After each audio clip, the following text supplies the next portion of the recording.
I went into this film pretty blind, and I can say one thing. It's definitely a different kids film, and it has a couple different names apparently.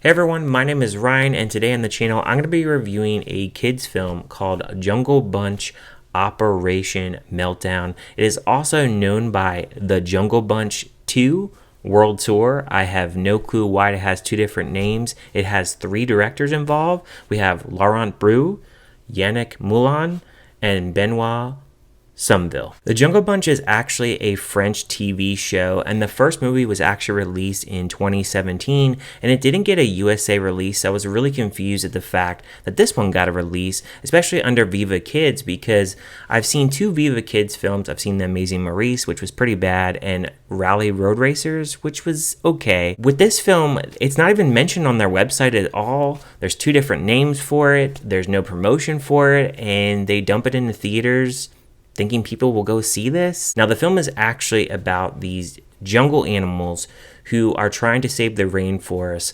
after these beavers dump this sticky substance onto the rainforest, and if you pee on it or you get any liquid on it, it will blow up. So they have to go and find an antidote to stop this from spreading and destroying the rainforest. The animation of the film wasn't too bad. I definitely felt like the design of the animals were a little bit different. You have a gorilla, you have an armadillo, you have a penguin that is like tiger striped, you have a green frog, a red frog, a tarsier, and many other animals that join them on this journey to stop this beaver.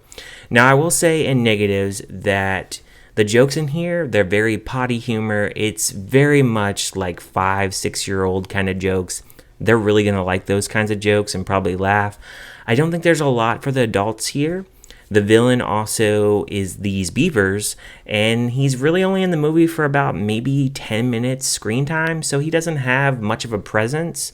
And a lot of times the animals are going through different detours throughout and meeting different animals. There's even a part where they meet a robotic panda and they do a little kung fu panda joke, which they do borrow a little bit from certain films. I did notice in certain portions of the film where some of the characters, they would be mouthing certain words and the words weren't actually matching up, which wasn't really a consistent problem, but I could definitely see it in certain scenes of the film.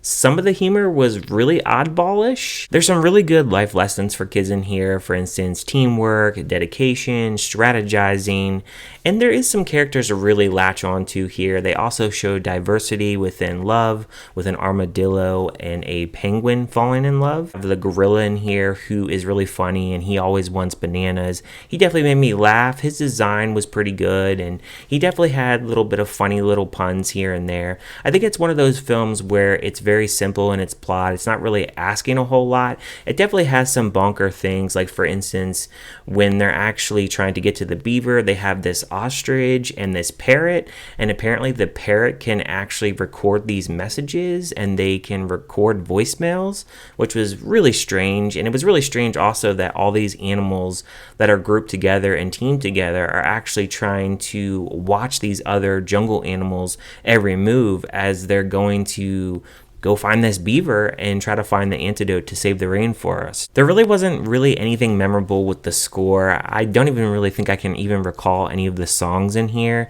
There's nothing to really sing along to or anything like that. It's a movie that I can say would be something you could throw on for the younger kids, especially like, you know, if you just want them out of your hair, you know, in the house or something like that, and you want some free time. From a narrative side, I don't necessarily think the film works wholly for 80 minutes because it is a TV series. So I feel like even though it goes kind of quick in getting into the villain and actually what his plan is, because it literally happens within like 5 minutes of the movie. They don't even allow you to digest with these characters.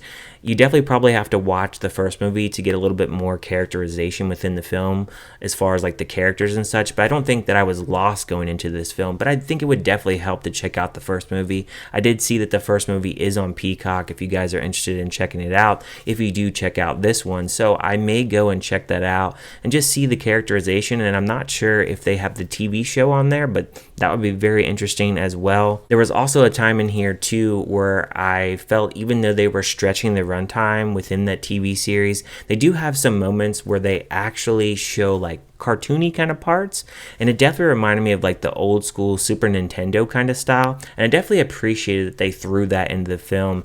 It definitely just kind of threw me a loop a little bit and kind of was like, okay, yeah, this is something a little bit different to see in a film.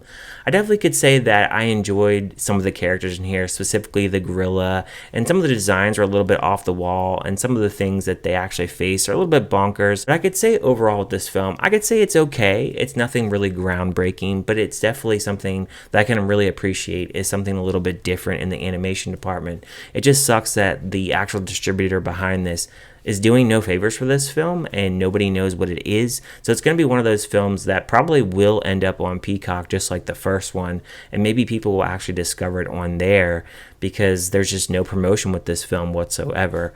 As far as the score for this film, I would give it a 2.5 out of 5. I think it definitely has its entertaining moments. It's not really hard to follow. You don't have to watch the first one to understand this one, and you can really understand all the plot beats and understand what's going on overall, and maybe you might have a laugh or two. Those are my thoughts for this film. Let me know in the comments, what did you guys think about this film? Did you like it? Did you hate it? Did you just think it was kind of meh?